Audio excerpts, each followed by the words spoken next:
Halo semuanya, selamat datang lagi di channel ini. Oke, kita akan bahas berikutnya adalah SNMP ya. Jadi SNMP ini sebuah protokol di application layer ya, yang berguna untuk melakukan monitoring ya atau management protokol. Jadi gunanya protokol ini untuk memanage device-device ya, eh mirip-mirip seperti ini ya, mirip-mirip seperti ini. Nah, mirip seperti ini. Jadi ada centralized management, dia mengontrol semuanya gitu ya. Nah, ini makanya SNMP untuk mengontrol tersebut.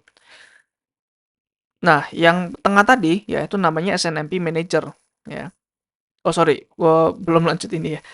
Network Management dan Monitoring Device. Oh ya, benar ya. Oke, SNMP Manager yang di kanan ya. Itu yang di tengah tadi ya, di tengah-tengah WAP-WAP-nya ya.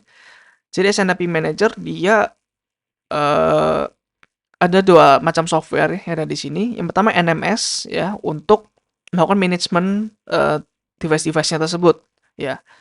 Kemudian ada lagi ini SNMP Manager Software digunakan untuk sebagai protokol aja untuk keluar dari komputer ini ya.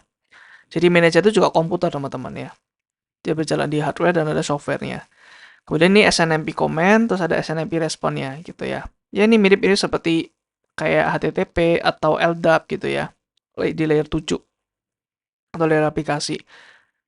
Nah, kemudian ini yang dikontrol ya. Agent devices yang dikontrol, ada router, switch, dan sebagainya. Jadi di sini dia ada MIB database ya, namanya MIB database. Kemudian eh, di sini ada dia harus terinstall ini ya SNMP agent biar dia bisa berkomunikasi dengan SNMP manager. Jadi kalau nggak ada ini ya dia nggak bisa lakuin apa-apa gitu ya. Dan MIB database ini digunakan untuk menyimpan informasi-informasi ya mengenai agent device. Contohnya seperti CPU-nya berapa persen, memorinya sisa berapa persen. Jadi SNMP ini ya, ini kan biasanya dilihat oleh network manager ya, network admin gitu ya, yang ada di sebuah di balik layar gitu, ada manusianya pasti ya. Dia bisa melihat semua router-router, mungkin ratusan ribuan router, ya dia dari SNMP ini ya. Jadi dia kasih komen, dia kasih respon based on MIP database ini gitu. Jadi di sini dia bisa lihat eh kondisi dari setiap agent-agent devices ini yang dia kontrol. Jadi arsitekturnya kurang lebih seperti itu ya. Terus sistem komponennya ya, sistem komponen yang pertama tadi ada SNMP Manager ya. Nah, ini nama softwarenya adalah NMS atau Network Management Station ya, yang tadi ada di atas kanan ya. Nah, dia itu mengirim dan menerima SNMP message untuk memanage dan monitor device di IP network ya. Terus ada lagi SNMP database dan aplikasinya. Yang di sini ada database-nya juga. Digunakan untuk network konfigurasi ya, misalkan seperti routing table, dia bisa update langsung di sini, nggak perlu login ke satu-satu gitu. Security, terus security itu misalkan contohnya mungkin mengganti password dan lain sebagainya ya. Performance monitoring, troubleshooting kayak ini kira-kira router apa yang lagi bermasalah gitu. Terus SNMP manage device itu berarti ininya ya, agent-agentnya. Ya, kalau kalian lihat agent di sini ini bukan komputer-komputer pada umumnya ya. Ini lebih ke networking device seperti router, switch dan sebagainya. Jadi di sini harus terinstall agent ya, software yang merun device dan listen ke SNMP message. Kalau nggak ada agent dia nggak bisa. Terus MIB Management Information Base ya, dia itu device internal management database. Database internal biasanya bentuknya key value ya. Key-nya apa, value-nya apa. Jadi misalkan key-nya, oh ini uptime-nya berapa lama gitu. Uptime berapa lama, terus value-nya misalkan misalkan pakai detik ya, let's say 1 jam 3600 detik gitu. Dan uptime ini ya, key ini ada namanya lagi, namanya OID ya. Tapi gue lupa, kayaknya object identifier deh. Ya, jadi ini OID biasanya bentuknya angka gitu ya, angka-angka random yang nggak jelas, tapi ada artinya lah ya. Angka ini artinya apa? Misalkan uptime atau IP-nya berapa atau subnet mask-nya berapa dan sebagainya. Jadi nanti si ini SNMP manager dia minta kayak query dengan OID sekian, lu berapa itu. Ya, seperti itu ya. Untuk komponennya kira-kira seperti ini SNMP. Terus ini adalah menjelaskan ke protokolnya sendiri ya. Jadi protokolnya itu eh sebenarnya ada beberapa operasi ya, tapi yang paling sering dipakai ada 4 ini, ada get, response, set, dan trap. Yang pertama ada get. Jadi SNMP get namanya ya. Ini yang dikirim dari SNMP manager ya ke manajernya ke agentnya. Jadi dia request value-nya gitu. Misalkan kayak tadi, lu uptime-nya berapa lama sih gitu, atau IP lu berapa gitu ya. Jadi itu get. Mirip-mirip seperti get di HTTP ya. Ini tadi variabelnya diidentifikasi sebagai object identifier. Oh ya benar, object identifier. Nah, query a router atau report status dari interface-nya. Ya, jadi interface ini apakah up atau down gitu juga bisa. Terus response itu adalah reply dari get ini, ya. Get atau set ya, terkait.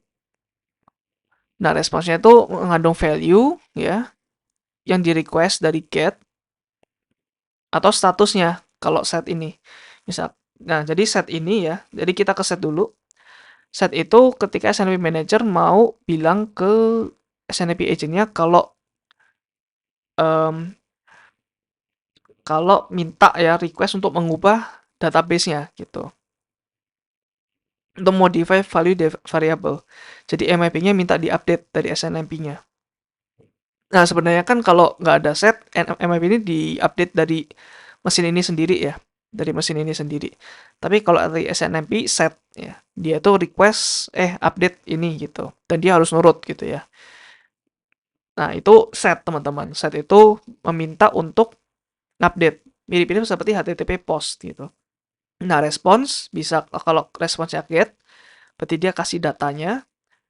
Kalau responsnya set, berarti kasih status antara berhasil dilakukan atau enggak. Kadang bisa gagal juga ya, gagal untuk di set. Mungkin karena ada operation policy-nya juga yang ada di sini gitu. Jadi tabrakan gitu ya. Nah, contohnya misalkan set command untuk mengubah setting router atau enable atau disable interface. Terus ada trap juga, trap message. Nah, itu inisiasi dari agent ke ini, ke manage-nya. Ya, jadi kalau sekarang kita belajar selalu dari sini dulu nih, yang mulai percakapannya ke sini. Terus ini antara respons gitu kan. Nah, tapi kalau trap message, dia nggak request, tapi dia tiba-tiba ini respons itu. Biasanya sih untuk minta tolong ya. Misalkan ada apa yang error, minta tolong ke sini, minta mungkin dicarikan backup atau diapain gitu. Ya, at least untuk notif lah ya, notifikasi di sini gitu. Jadi network adminnya bisa langsung tahu, langsung sigap gitu ya. Nih asynchronously notify SNMP manager untuk certain event.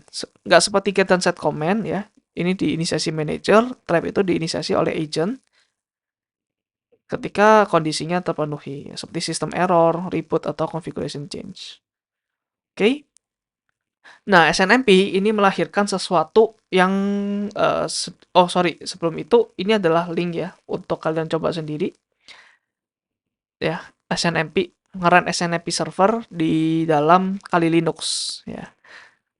Karena gue nggak bisa coba, ya gue sih bisa ya mencoba SNMP manajernya, SNMP servernya, tapi gue nggak bisa coba ininya nih, karena gue nggak ada router atau switch ya. Oke, terus SNMP ya, ini SNMP ini melahirkan ya sesuatu yang baru ya, yaitu SDN ya. Jadi SDN itu adalah Software Defined Networking. Ya, sorry ini gue lupa kasih keterangan ya. This is Software Defined Networking. Nah, jadi dia itu ya sesuai namanya ya, networking yang berbasis software gitu. Maksudnya gimana? Maksudnya gini, yaitu mencoba untuk memisahkan data plane ya. Jadi kan tugasnya router itu ada dua ya, dimana dia untuk ngeroute datanya ya, jadi dari network ini ke ini ke ini ke ini gitu. Atau bisa aja dia punya job desk lain yaitu untuk mengupdate routing table-nya, ya. Jadi yang tadi untuk nge-route data namanya data plane, ya. Sedangkan untuk mengupdate route-nya itu namanya control plane, ya. Untuk jadi kayak OSPF, PGP, EIGRP dan lain sebagainya itu control plane. Nah, jadi ini kira-kira arsitekturnya seperti ini. Jadi di sini infrastruktur layer ya, ada beberapa device, switch, router dan lain sebagainya. Terus di sini ada control layer ya, ada SDN controllernya. Ini berarti hardware-nya ya. Kemudian, nah ini baru application layer. Ada load balancer sama firewall-nya. Dimana ini ya network admin biasanya yang connect ke sini ya. Jadi dia mengontrol ini ya secara langsung ya pakai API ya. Nanti kita belajar API banyak di modul lain. API ini namanya southbound karena selatan, ini northbound karena di atas di utara ya. Terus popular network ya, popular protokolnya adalah OpenFlow ya untuk komunikasi antara control layer dengan infrastructure layer. Ya, kalian nanti bisa coba cari sendiri ya OpenFlow. Ya ini kurang lebih seperti ini SDN. Jadi nanti kita bisa mengontrol ini, kita nggak perlu login ke sini ya. Kita nggak perlu login ke sini satu-satu, kita kontrol aja langsung dari sini, application layer. Nanti dia akan berkomunikasi dengan control layer komunikasi secara langsung ke sini. Infrastructure layernya. Ya. Fitur-fiturnya ada banyak ya SDN ini. Dengan adanya seperti ini, memisahkan control plane sama data plane ya. Oh ya, data plane berarti dia langsung ke sini nih ya. Dia nggak ada kaitannya sama control plane. Jadi SDN itu dia terkait control plane aja. Ya, dia mengambil kapabilitas control plane itu. Ya, jadi data plane tetap sama seperti ini. Gitu. Control plane-nya aja yang dipindah. Ya, jadi control plane-nya dari network admin ya, dari application layer ke bawah seperti itu. Oke, fiturnya ya seperti biasa segmentation untuk subnetting ya. Terkait subnetting supaya lebih aman, lebih kecil ya networknya gitu. Kemudian network function virtualization. Jadi ini contohnya seperti firewall, load balancer, proxy, tapi bisa langsung diinstal di sini nih, gitu ya. Terus dynamic scaling. Jadi mungkin ketika loadnya lagi kecil, ya udah ini matiin dulu untuk menghemat. Ketika nyala ini bisa dinyalain atau bisa mungkin auto scale dan lain sebagainya. Ya. Terus ini juga bisa digunakan untuk IoT atau Internet of Things karena banyak sekali device-device IoT ini ya. Karena memang secara desain dibuat untuk banyak gitu ya IoT itu jumlah device-nya. Kita akan belajar IoT di next video ya. Terus ini adalah sebuah implementasi dari SDN. Nah, ini specifically untuk WAN aja ya, di mana Wide Area Network mungkin seperti beberapa office ya, branch office yang saya terkoneksi gitu. Nah, ini aplikasi spesifik dari SDN Teknologi digunakan untuk nih ya, komunikasi WAN. Di mana dia connect beberapa geographical location seperti beberapa office dan data center. Kemudian SD-WAN itu memprovide jalan untuk secara dinamis melakukan routing traffic melalui one base current network condition application this optimize performance. Oke, intinya dia bisa mengoptimisasi ya WAN ini gitu. Memakai beberapa channel ya, channel koneksi seperti broadband ya. Terus ada MPLS juga ya. Kita udah pernah belajar itu MPLS. Jadi masih sekarang itu masih dipakai teman-teman MPLS karena dia secara routing bisa lebih bagus ya karena dia self aware gitu. Kalau oh ini lagi berat nih kayak apa? Jangan ke gua dong gitu. Bisa seperti itu ya. So ini SD-WAN ya, kira-kira seperti ini. Jadi di sini mungkin ada MPLS line di sini ya, hubungan antara MPLS, terus ini seluler mungkin bisa pakai broadband juga ya. Eh ini data center saling terkonek, terus ini internet. Jadi ini sebuah implementasi aja ya, sebuah implementasi dari SDN.